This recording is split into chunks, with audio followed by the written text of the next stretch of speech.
平面媒体针对民众党的官方的频道“民众之声”有上新的压料，讲为去年1月到8月，民众岛内寄付的金额350万，唔是放入去政治现金的专户，是放入去木客公司的户头。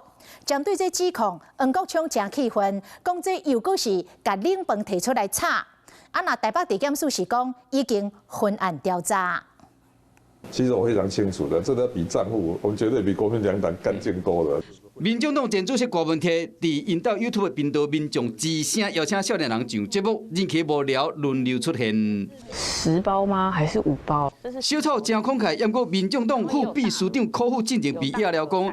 民众之声的赞助金拢入去木库，这只是一个概念，一个发想，仅止于在闲聊的期间。后来请教过律师之后，认为有司法性的问题，所以一直没有做这样的处置。目前呢，还在卡在 YT， 就是第三方的平台上面。配合讲，敢开讲无执行，是讲赞助金牵涉到政治现金流去倒位。有媒体报讲，平台为去年1月到8月陆续交付3500万的赞助金，拢入去木库。检调人员讲，客户讲，频道主要宣传民众党的政治理念。也是办活动，伊会当当作合法的收入。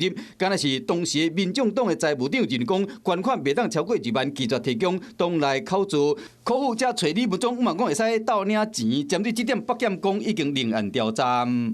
拿去年的冷饭现在拿出来炒，政治人物现在还在开斗内的，如果他所讲的是真的，他应该马上去检举苗博雅。